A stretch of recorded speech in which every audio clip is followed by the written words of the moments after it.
Good day, everybody. Wolf Driver coming at you live once again. We're on the home front, what I call Wolf Driver's garage. And we're going to dive a little deeper into some of my designs because I've been getting a lot of questions on all social media. How do you do this? How do you do that? And I want to share everything. Keep in mind, I don't sell not one thing, nothing at all. I used to, but nothing like this equipment except for the Seiko carts, which I'll touch on. But I've got my chat open, so anybody that has any comments, questions, concerns, whatever, this is the magic behind Wolf Driver, at least one of my main aspects of how I do what I do with the dogs. So I'm going to give you a chance to grab some popcorn and dive deep into your mind. What do I want to ask Wolf Driver before I quite get started? So I'll just say to you, to begin with, I'll just open up that I am wearing Apple Vision goggles, and I'm doing this so I can see chat live. My producer is here filming this and coordinating everything, but in order for me to really be on top of the chat, and this is how I did my live broadcast about the dog food and everything else. So please, how I feed my Huskies. So please don't hesitate to ask me any questions, any concerns, even if you think I look goofy, because I know I do that. So, okay, let's get started. So basically, people ask me all the time, what am I riding on? Because a lot of times you see the front view of nothing but fluffy tails, the Huskies, their rear side. Remember, if you're not the lead dog, the view never changes. Ha ha ha. Let's have some fun. So this all started a zillion years ago, back in the 90s, using a Seiko cart, which I'll touch on. But it's evolved recently over the past years of using more conventional trike and quad and bike frames. Now, I've used them for many years, but in a different capacity. Now I'm using them for what people are really interested in, and that's the electric dog sled on wheels. So with the electric dog sled on wheels, we are using this trike. So this is, well, one of my designs, and the most basic design is a trike right here. So this trike actually, people say to me, oh, Wolf Driver, you're lazy. You're taking those dogs, you're making them work, you're making them do this, that, and the other. I'm not doing anything like that. Let me show you. And I'm going to ride this rod. I just want to get this point across to people. So imagine this. I've taken off the pedal assembly, and that makes it possible for me to add the dog assembly. So I could zoom around all day long in these parks that I go. I'm going to show you. You good? You ready, Rod? And I'm going to ride this just like that. It's got a motor. It's got a throttle. It's very quiet. And I can go anywhere I want to go, essentially. And I can get, I'm going to do a U-turn here. So a little bit of a tight corner here. And I go just like this. And voila. So I don't need the dogs. So people say you're lazy. There's nothing about lazy in my equation. So this is what makes dog motorsports possible. I'm going to put the brake on there. Actually, I'm going to leave it off so I can reposition this. So actually, I'll give you this look on it here. My cord's coming into me. I apologize. So what you're looking at is a trike, essentially, a bike-like trike that has the pedal assembly removed. Now, there are ways to keep the pedal assembly on if you wanted to get exercise, and the bar can fit in there after. This one, now, my latest design, and you're used to seeing, if you come over here, Rod, you're used to seeing this setup where I have the bar coming out and these slide on and off. Again, more magic for the Wolf Driver, from the Wolf Driver. These are U-bars that I've designed. You might want to call them M-bars for mushing. I call them U-bars because I'm dyslexic. I really am. I turn everything upside down. But another story, another day. But with this design, almost anything's possible. So the square bar that this sits on fits into this receiver. So you can move from bike to bike to bike as long as you keep what I'm calling your mushing bar receiver hitch the same size. And even if it's not, you can adapt to it just like they adapt trailers. So I'm hoping, hey, Haley Stevens, good morning, everyone. I love all the setups. Thank you so much, Haley. I really appreciate the comment and all your support as usual. Again, anybody that's there, please jump in. And we are in a cool morning hour. We started off in the 50s. So this would have been a good day to run the dogs. But because usually Tuesdays and Thursdays, I'm taking care of business, so I can run the dogs Monday, Wednesdays, and Friday. So we'll be on the trail tomorrow. Stay tuned for that. So with this design, think about this in your mind for a second, almost like a regular trailer. You can hook almost any trailer to a receiver hitch. Sometimes you've got to adapt the ball to fit the trailer. Sometimes you've got to adapt the hitch. Sometimes the vehicle's not strong enough to tow a particular trailer, whatever you're trying to do, just like a boat, etc. So WoofDriver Dog Motorsports designs are all, designed on that concept that they can be used for a multitude of purposes, because some people have one dog, some people might have 6 dogs. Some people want to pedal with their dogs or work out. Some people have limited mobility and they need just motor support. Some people might want to change off different times of the year. For warmer months, use this design. And I want to explain this. Hey, we've got some comments here. Regal Way, finally caught alive. Great to see you. Thanks so much for tuning in. I appreciate it. Charles Brizadine, I'm sorry for messing your name up. Awesome idea. Thank you so much, Charles. Really appreciate it. And Michelle Nickel, hi. Hello, Michelle. Thanks, everybody, for all your support, for tuning in. Lots of goodies here. And again, the heart of the matter, what a lot of people have been asking, so we're addressing it right here. So I wanted to mention that with the U-bars, because a lot of people say, oh my gosh, you're out, it's too warm for the dogs, you should never be mushing dogs in this temperature. And that's because nobody's ever seen what I do. There's nothing like it out there, relatively speaking. So what I've designed, again, comes from over 30 years of running dogs and multiple generations. So it's tried and true, it's proven. The effects of the dogs have been nothing but wonderful on the health end, and their psychological effects have been nothing but wonderful also. So keep that in mind, and I can go into greater detail at some other time. I'm just trying to touch on a lot of different topics here by using these U-bars right here. And this one is all decked out. It's ready to go. It's got a place to mount a light, a place to mount GPS. It's in the front. So we've got a ball in there. So if the dogs would touch that, they would bounce off of it. Balls on the back. This is all spring loaded. There is a spring inside of here, which allows the dogs to get a little bit of comfort if for sudden stops, or if they swerve a little bit, it'll ease them into it. And also the foam helps, because if you're making a turn, it kind of pushes them along. So if they touch the foam, if they get the zoomies, they don't get the zoomies on here, but if they get the husky traits that normally happen when they get excited. So, and I did want to show you that bar can turn into a single bar. So, and these bars, sometimes dogs can,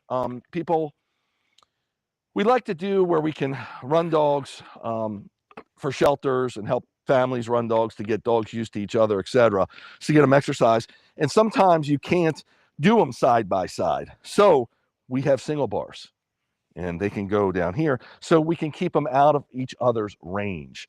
Now, in addition, you can see this design. There's 2 designs, and let me grab another one here. So if I fall, because I got these Apple Vision goggles on, you'll witness it first. So the U-bar slides into this bar, and you can say, well, why are they different? And I'll show you. So this comes here. So imagine this. This slides over, and these are probably, yeah, these have nuts on them. But sorry, these are fresh off from the welder.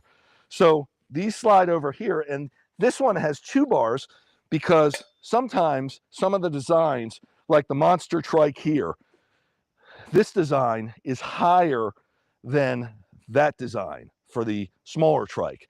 So it's got bigger wheels, it sits higher off the ground. So it's better for more rugged terrain, trails that are not paved, trails that have a lot of hills and a lot of ruts maybe.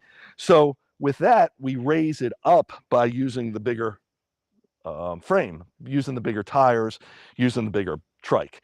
So when we raise it up, dogs will go under the bar sometimes. They'll tend to go under. Even though they're hooked on both sides, they will sometimes go under. And that can be problematic in a few different ways. So the bottom bar gives us a chance to add our tethers to, and I'm going to show you that right here.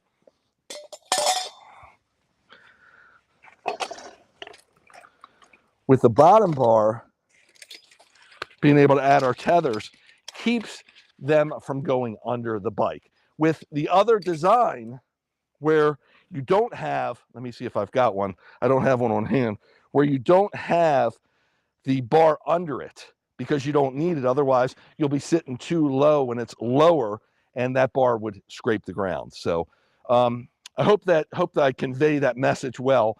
Different designs for different bikes on these U-bars. In addition, and we've got, sorry, Christopher Doss. Dude, I got 3 dogs and I want to do this so bad. I saw the videos. Sorry, I lost that one. You saw my videos. I really appreciate that, Christopher. So this can be done pretty easily. And that's what I'm explaining here. And it gets even easier if you don't use the U-bars. The deal is with the U-bars, you see here, make it possible for all dogs because it keeps them in a tight formation. So they can't deviate. They can't really turn around. They can't get in a uncontrollable position that would affect their safety possibly, as well as affect you while you're riding. And they can't interfere with any other trail users. And they can't really back out of the harness with this design either because of the way they're hooked up on top. And I don't have the dog or the harness, but you've seen my videos. So the U-bar is really good for training, and the U-bar is really good for warmer weather because in warmer weather, it's nothing more than a glorified walk. With this design, and I'm going to put these two on. I'm going to put this here, and I'm going to put this one here. So, and I'm going to show you this. There we go. So I can adjust the spacing between, but the spacing is approximately not going to be enough spacing to give the dogs full range of motion. So they won't get the, they won't be to engage fully. So again, it becomes more of a glorified walk, if you will. Now they can go fast, don't get me wrong, and they can engage. They can, what I call push to mush. So they just don't get the range of motion for full engagement. So on a dog sled, typically you'll have roughly 7 feet between the dogs.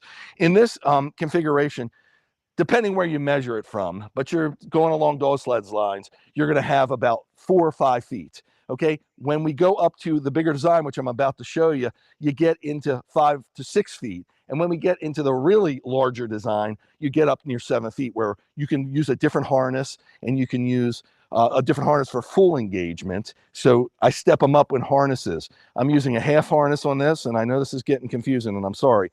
And I use a more of a half harness, pulling harness, if you will, on my design I'm about to show you. And then we can get into more of an X-back harness when we have full range of motion, when the bars even extend it further. So without any more, I'm going to show you this design. Hopefully I can do it this way. Would this way be best, Rod? Okay, so here's the bar. Now you're talking, right? Now you're thinking sled dog, because you're getting even bigger, like I mentioned, and trying to do this in tight quarters so I can show you how this goes. I don't know how successful I'll be, but let's see. That's going to prevent me from, there we go. I'm almost there. So I'm going to have to move this back some, I see. Remember, I'm doing this in goggles, so I got a little bit of a handicap here. Well, unless you hold it, Rod.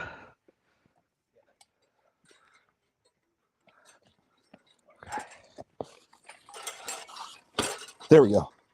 So that's locked in there. So this is a longer bar, as you see, than this. You might not be able to tell. This is approximately 14 feet, I believe. And I have to go over my measurements again.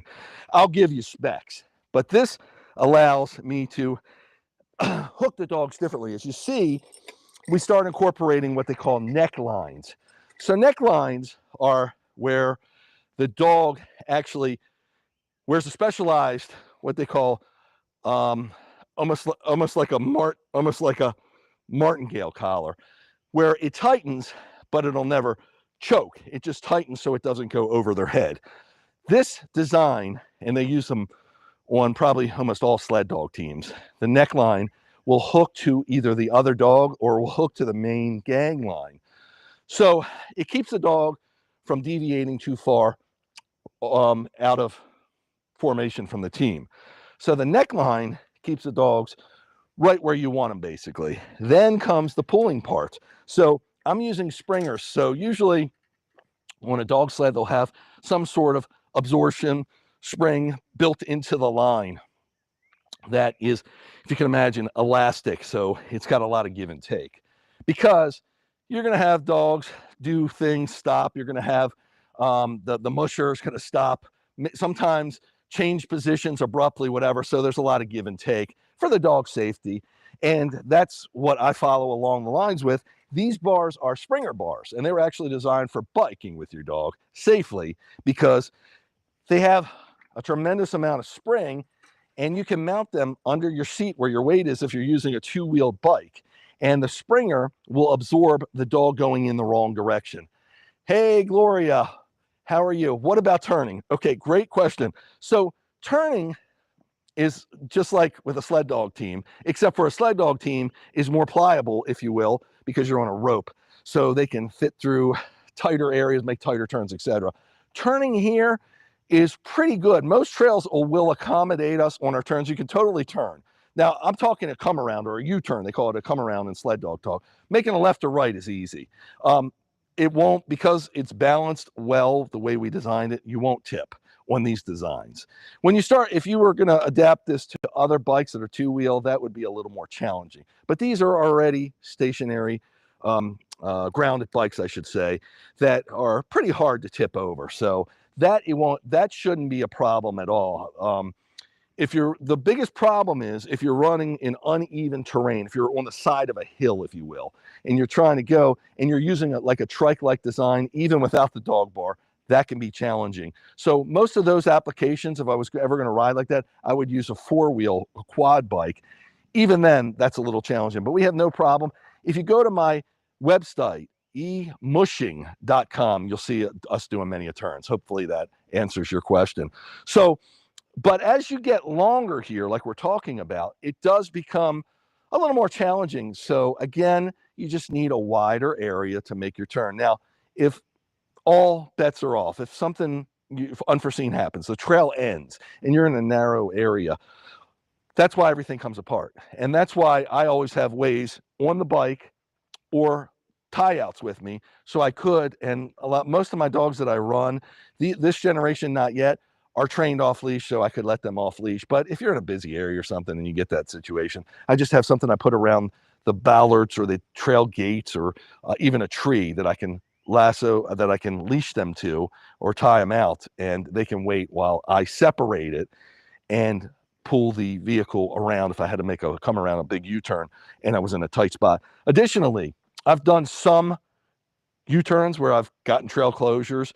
You can pull this out with the dogs on it, and I've done it. So it hasn't been too much. I've done it by myself with a spotter, with somebody spotting me and making sure everything was cool. Because there's so much give and take in all the designs, the dogs are fine. It's just getting it out of there originally. So this is just latched in right here with 2 set screws, basically. And because it's a tight fit, the dogs just don't pull it out. And I even have foot pegs here. So sometimes I'll readjust myself in there and I'll push against it and it doesn't come out, as I almost fall. So Philip Peters, hey, Philip, thanks so much for tuning in. So I want to go over. So the Springers are made for bikes originally. I've redesigned them. And if you could see under the yellow foam here, you could see that even this is built with one of these collars. And it just slides on and the springers fit into it. They have cotter pins here, and that's how they stay attached. So the harness goes, this hooks to the dog's harness, and this hooks to the dog's neckline. And as you get towards the front, this becomes PVC piping that is wrapped because it keeps the weight down. There is no weight whatsoever on any of the dogs, as this whole design is cantilever. That's most important that I wanted to mention. The whole design is cantilever from the bike frame. So it's supported there. So that means there's no weight on any of the dogs whatsoever. We would never want to put any weight on there. And also, because this is aluminum, lightweight, there's sometimes some bounce. And that's why there's all kinds of play in everything we design to absorb that. So the dogs feel none of the effects. So as we get into more of the season, this bar will get longer. It'll stay a similar design with the necklines and the springers. And the dogs will have more spacing between them because they're going to get a longer harness on. So they'll need that spacing for their range of movement. And that'll give them almost the exact effect as being on a sled dog line.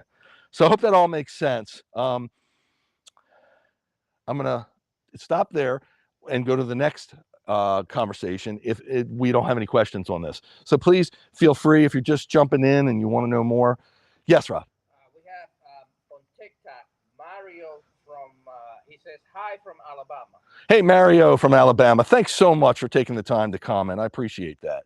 And please stay tuned because you're going to see stuff here. And I say this all the time, but this is so true that you've never seen before. I get so many people that just don't understand what I'm doing. I mean, I'm talking people that run dogs, because I think outside of the box, and that has gotten me to where I am today.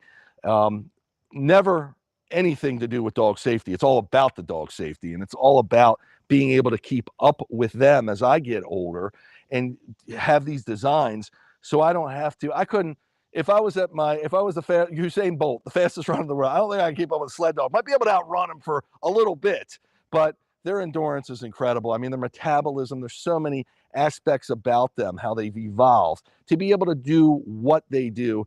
And it'd be really hard. I know a lot of people say to me, well, why don't you just walk your dog? Well, it's hard to walk the dog for 20, 30 miles at sprint speeds of 20 miles per hour. So that's kind of out of the question. And we got a question here from Bobby Joe Watkins. I have 6 dogs, and this would be awesome just to get them out. It really would. And if we go to 6 dogs, just want to let you know, at some point, this bar becomes not practical, because, and I'm talking this bar, any of the bars, because as you start extending them out, of course, you're gaining leverage, and it'll take the bike off the wheel, it'll teeter-totter, and you'll lose the ability for it to cantilever, because it'll start hanging down no matter what you use. So I do want to show you this. I don't know if you can move the camera, Rod. We've added, and let me just get this here. We've added, if I can get this off of here. I don't think I'm gonna have much luck. Well, maybe. Yep, got it. So again, this is the magic. We've added a hitch in the back. So actually, you can add dogs here. So you can make this 2 dogs in the front, 4 dogs in the front, 2 dogs in the back. And that's how we'd get 6 dogs using the U-bar design. So using this design, I haven't really used it enough to know its full capabilities. But with 4 dogs, we're going to start getting really long. We're going to start giving them full access to more sled dog harnesses for more range of motion and for more pulling and speed, more pulling power. So that's great. So Bob, we've got Gloria. Do you sell these designs? So Gloria, I don't sell anything, kind of unfortunately. I mean, I used to sell sled dog equipment, and that's where some of my knowledge comes from. But I don't sell anything because all my time I devote to my dogs now. But I do share it here, and I'll be happy to give you measurements. We're working on a blueprint design, maybe a more detailed video where we address everything, because I want everyone to be able to do this with their dogs, because it's like magic. You know, a tired dog is a good dog, of course, and it's hard to tire a husky or a high energy breed dog. And that's why I say my claim to fame is I can wear out any husky, because I can go as fast as them, and I can keep up. I can as fast as they want to go, and I can go any distance they want to go, relatively speaking. So thank you. Please stay tuned. And we've got from Bobby Perfect. Thank you, Bobby, again. Ron? And we got Mario again on TikTok. You have beautiful dogs, and I like your video. So Mario says I have beautiful dogs, and Mario likes my videos. And Mario, I can't tell you enough how much I really appreciate that. Thank you so much. And I really pride myself on, all dogs are beautiful, but I pride myself on taking care of them the best I can. Not only what you see here, but from feeding them, from grooming them, from giving them the best lives possible at home as well as in our travels. So I really appreciate that from the bottom of my heart. Thank you. So Bobby says, my only problem is that mine all keep cattle dog breeds, so it would be a wild ride.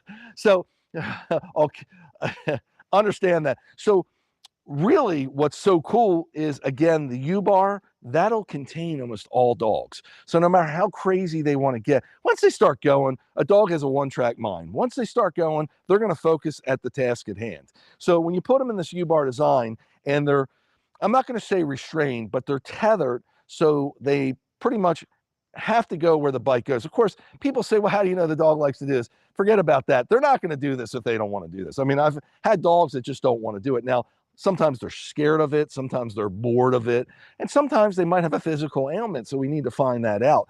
But put a healthy dog on there, they're going to want to go, and it's going to direct them to the proper way to go and how to achieve what you want to do together. And once they learn, you can adventure anywhere, because my designs are usually welcome on all rail trails, which are some of the largest trails in the country. They have I would say rail trails are the most the quantity. There's mostly rail trails, and they're usually gentle enough for people to do what I'm doing on them, and they will accommodate these rigs. So some trails will say no sled dogs, or certain times of the year they want, like one near me, the Chesapeake and Ohio, the CNO, they'll allow me to go all year long because of the way my dogs are contained under my control, and they're kept in this tight, narrow footprint, so I won't get in anybody else's way. If I was running a sled dog team on a traditional gang line with a rope in front and they could meander, your lead dog keeps it straight, but the lead dog might, something might catch his attention. On a sled dog trail, it doesn't matter so much if they meander a little. On a trail that's like a rail trail where people are on there biking, people are on there with other dogs, and it's tight, if they meander a little bit, that's going to cause a major problem. And your team's only as good as your lead dog. So here you don't need any lead dogs. You don't need any special dogs. I've done a similar design, not this exact design, but you can see it on my website, alldogmush.com. And I've done my Chinese crested. That's all 14 pounds. She's ran by herself, and she's gone with the sled dogs. So cool. So let me go on before I trip here. Wanted to just touch base. So this is the bigger design. The only issue here is because this bike was built using round tubing instead of square, where you see the square there, we had to adapt, which, again, welding shops can do this. People that are handy might be able to do this, etc. We adapted the round bar to the square bar, and we put a pin through it, and it fits on it fine. So that's how we accommodate, or we can use almost all bikes in this scenario. Again, the pedal assembly is removed on here. It could be outfitted with the pedal assembly too, but I'm using strictly motor. And I know you see these rigid bins. They just happen to fit my water bowls perfectly. I'm using Roughland water holes. So I'm going to move on into some what's next for WoofDriver. So this is, can you see this, Rod? So this is a street strider. So this is kind of like an elliptical. And what happens is, you're working your upper body and your lower body. Just think of an elliptical machine at the gym. This is actually a moving elliptical. So you get out on the street and you do this motion, and I'm sorry I don't have it set up. Maybe we'll do it another day. I'll show you me doing it. So I'm trying to get back into my fitness trend. I'm a martial artist from many years ago. I'm trying to get a little more fit as I get older so I can gain some mobility back. And I'm working on a design to adapt this so I can go with the dog. So I'll power them using my body, all my body, not just pedaling. I just don't love pedaling. So this puts me in an upright position, and it puts me in a good workout position, for lack of a better description, using my whole body. And what's cool about this design, this is again from Street Strider. This is electric. So you can't just hit a throttle on this, but you can, when you start engaging more, you can tell it how much to assist you, which can help when you have a large load, like all the dogs, if they want to stop, if they want to hit a distraction, and they're like, no, Wolf Driver, I'm not going any further. I want to see what's going on here. And you're like, no, this is not safe. We need to go. So you would just engage more, raise the how much assistance you're getting, and you'll be able to overcome that. Because remember, I use electric motors for a multitude of reasons. And again, someone was mentioning they didn't want to do it with that breed of dogs, the cattle dogs, whatever, because of they're going to be too crazy on it. And you can overcome that craziness. You touch the motor and the speed. Oh, I got to go. I got to run with this thing. I got to walk with this thing. Whatever. We'll take them, put them in the right state. So the Street Strider, that's a similar idea of me getting the exercise, and having the electric one there is really incredible. So with this long design, I've ridden this like this without the dogs. We do everything without the dogs first, just to make sure we've got our I's dotted and our T's crossed. And this is a lot. So I'm not positive I'm going to be able to get 4 dogs on here. 2 dogs is going to be doable. There's no other place to really come off of here, even on the sides, because sometimes I'll ride the dogs on the sides. I'll run the dogs on the sides. Here, there's not a place for it. So I'm doing just I'm going to try it, keep trying, because I need to get better to be able to ride this unit to begin with. Once I do that, you can see there's no steering. It is what they call, a lot of companies are going this to lean to steer. And it's actually pretty easy on this Street Strider. But the dogs don't help. So what happens when they go another way? So there's a lot to be worked out here. I'm going to start with 2 dogs, but I wanted to basically get the 4-dog design. And you can see another question people ask me is, well, about height. How do we know the right height? And I judge it by where the dogs stand and how their harness is on them and how everything's going to ride. But we can control it through the pipe. So bending the pipe is the key to adjusting the height to where you want your bar. So as I talked about, the bike mushing bar, I call it, is supported by the bike frame. It's cantilevered. If I want it to go higher, I put bend into it using a pipe bender, using equipment where I can actually bend that pipe, and it's not going to bend back. So you can make it almost any height you want until you start getting too much leverage that would affect your back vehicle, what you're riding in. So from there, and if you see all this equipment, this is all for lights, this is all for different bike computers. I use Garmin bike computers, all different equipment that is really a necessity when we're out there on the trail. So I've got one more to show you. And again, keep the questions and comments coming. So again, you might have seen me on this last week. I was on it. The Seiko cart is kind of where I started. It was like Musher's Gold back in the day, because it was the first commercially available cart that you could actually teach lead sled dogs relatively easily. So what I mean by that is that wheel turn, Rod. What I mean by that is you can actually turn this like you can turn my designs. My knowledge came a lot from the Seiko cart, even though I'm using a lot different of a design.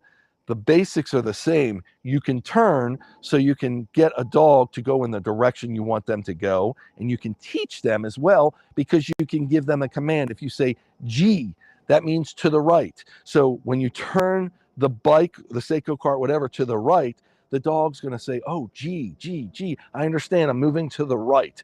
So when you say haul, the dog's going to go to the left. So the dog's going to say, oh, now I understand. Haul means to the left. So there's a lot of different commands you can use. When you go slow, you can apply the brakes. You say easy to the dogs, whatever your command might be. On by, that's going past the distraction. You pick up speed, etc. The Seiko cart is so wonderful because, like my design, they've actually cantilevered these tow bars, they're called. So you can see that tow bar goes around the dog. The dog fits in here, and it's got plenty of space for running, for pulling, for doing what they want to do, doing what sled dogs do. So we've got a question here from Nika. Nika says, do you make these for people? So I really don't make anything. I'll tell you what, they're a good place to go if you're looking for trikes, and they can help you, not with my designs, but other designs for dogs. You can get, they can help you customize things. They can get in touch with me as utahtrikes.com. So if you ask for Harold or Ashley, they are actually the owners of Utah Trikes. And I've worked with them for many years. They've done a lot of my custom designs. They've built that bike there. And they're not as familiar with my sled dog designs, but they are in touch with me all the time, and we can help out. But again, I don't sell anything. I'm just here to share and give people ideas and let people know what the possibilities are. So we got a question here from Xander Winchell. I know I'm saying the name wrong. I'm sorry. How do you keep a dog from tearing up the paths? Can you read that to me, Rod? I lost it. I'm sorry. Let's see. We have From Xander, how do I keep it? how do you keep a dog from tearing up their path on rough surface like concrete? E- From turning their paw paths when they're running on concrete. Excellent question. So Xander is asking, how about running on rough surfaces, about the dogs tearing up their pads? Excellent question. And I get that so much. And there's so many misunderstandings about that. So my dogs don't tear their pads up. And you see us out there on a lot of rough surfaces. The key is conditioning your dog's pads. That means starting out slow and building the proper skin on them, toughening it up. So dogs naturally are made to walk on harder surface like rocks and stones, and sometimes surfaces that are sharp. Not to say they won't get cut, they could, but with what I do, they're not going to get cut because we're not on those kinds of sharp surfaces. But the rough surface will naturally condition the dog's pads and toughen their skin. And if you start slow and you build slowly, they will develop the proper protection they need to go longer distances. Now, the key is don't um, don't do a steady diet of just concrete. At least if you're going to do a lot of smooth surfaces, concrete, asphalt, etc., put time in between them. What I like to do, and what I think is the best, is to varietize their exposure. So I go on grass when I can, I go on dirt when I can, I go on gravel when I can, and I always go on asphalt when I can. I don't want to leave that out of the mix, because if you just say, oh, I got all this grass and I got all these other trails, well, then their skin never gets properly developed. They say also, I know for a fact, that their claws get maintained well on hard surfaces.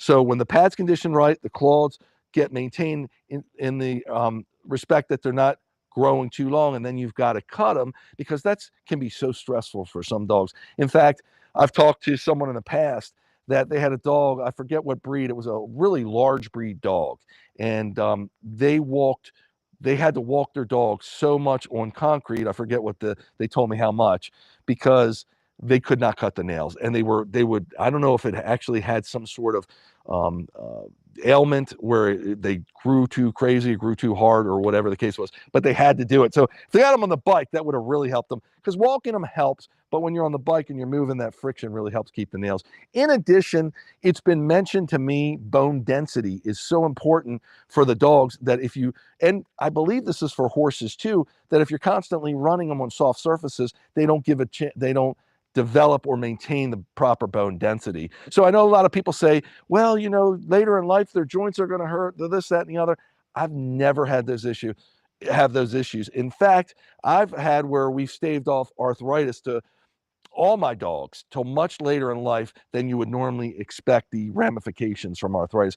Not to say they don't get arthritis, but when you start getting them mobility issues because of the arthritis and they start getting more and more extreme, we've staved that off until much later in life. So I've never seen ill effects from the concrete, asphalt, hard surfaces, unless they're done incorrectly, unless it's just all you're doing it on and you're not giving the dog a chance to build up to it, and you're not giving a dog a chance to recover from it. With someone has said to me, they took their dogs out one time and they went on a hard surface and they tore up their pads. Well, that's the deal. You can't just go on a hard surface. You need to go gradually. Of course, you work the dogs on there, but you start slowly, and every dog and every situation is going to be different, from breed to breed, even dog to dog. So it's important to monitor your dog and watch them on it and let them develop properly. And most importantly, check their pads throughout your adventure on any surface, and when you're done. So dogs can sometimes they'll just get a nick on there, and that can start a problem. They start licking at it. They start walking, limping, or walking funny. They don't want to put pressure on it. That's the sign that something went wrong, and either they hurt themselves inadvertently. Does sometimes doesn't matter what you do. I've had a dog get a thorn in their pad. We were at the farm, and all of a sudden start limping, and I'm like, wow, how could that be? Because they were fine. So I stopped the dog because they were off leash. We were free ranging. Got the dog to lay down, looked at the pad, and I could see a thorn sticking right in it. Pulled the thorn right out. There was no pain to the dog. There was no blood. Dog was fine. So sometimes it's a real easy fix. Sometimes when you get pad injuries, they can be harder to heal. So start slow, evaluate your dog. Some dogs maybe just will. I've never had it, but some dogs may have some sort of aversion where they can't adapt to it. But I've always had success with it. Of course, you can use booties. The problem I have with booties, and I'll touch on this real quick. The problem I have with booties is sometimes they are a necessary evil, and I call them that because they can cause the dogs to slip. They can trap heat, which can affect them regulating their cooling process because dogs emit heat from their pads, and they sweat there, as well as they don't let the natural skin build up, and they don't let the good effects and benefits from their claws. They can't grip. That's why they can slip, and they can't get all those benefits when they're in booties. Sometimes booties are necessary. Don't get me wrong. I always carry them. As dogs get older, they may need them more. And like I said, some dogs may need them all the time. I find booties are really most needed in the snow where real mushers use them because in the snow, depending on the dog's pads and pull, especially when they have hair between them, and some people will take the hair off of them, they'll build up a snowballing effect, they call it, where snow starts building up in the pads. And it all depends on the consistency of the snow and, again, the dog. But if they start building that up, that can turn into a big snowballing effect, hence that.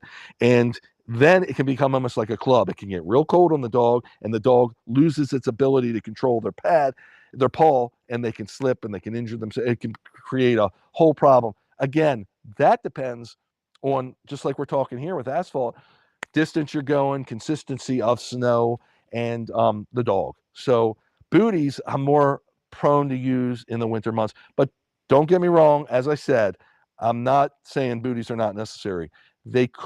Sometimes they're necessary for some dogs, sometimes they're necessary all the time for some dogs. So it all depends. But that's how I've acclimated my dogs and got them to develop the proper conditioning they need. So hope that helped. Sorry for the long dissertation. PawAware.com, PawAware.com. I wrote an article you can read there. Also, one thing I want to mention, I include salmon oil in my dog's diet. I think that helps their pads develop and stay well moistened, lubricated, whatever you want to call it. So I really think that's a part of my success. Salmon oil can be and fish oils can be used, can be beneficial for dogs in a lot of ways, their coat as well. So, hey, we got a comment here. Xander, very good explanation. Thank you so much. I really appreciate that. Thanks for sticking with me through it. I know sometimes I'm long-winded, but there's so much that I want to say and so much knowledge that I got up here from all the years. So thanks so much, and don't hesitate to answer any other questions. Back to the Seiko cart real quickly. So this is a similar design. Keeping the weight off the dog is the key. This is totally spring-loaded, so it's not, it's supported by the frame, but it's not as rigid as my design. But the dog hooks up in 4 points. On my design, the dog hooks up in 2 points.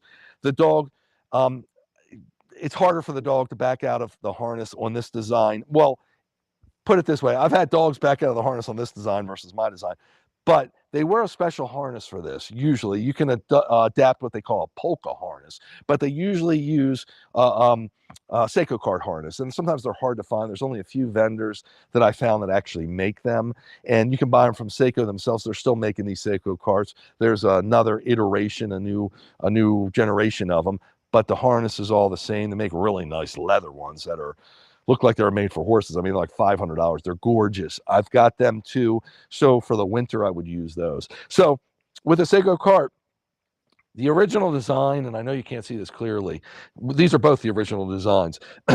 This has room for 2 dogs or believe it or not, 4 dogs. So what I mean by that is, let me put this up here. This is the longer bar. So this bar can accommodate 2 dogs in it. And I've run them this way too. So you can run 4 dogs, 2 dogs in front of the others. And again, you don't need any real training. You don't need a lead sled dog. So that's the idea behind everything I'm doing here, that you don't need any specific dog and you don't need a lot of knowledge or any real physicality yourself.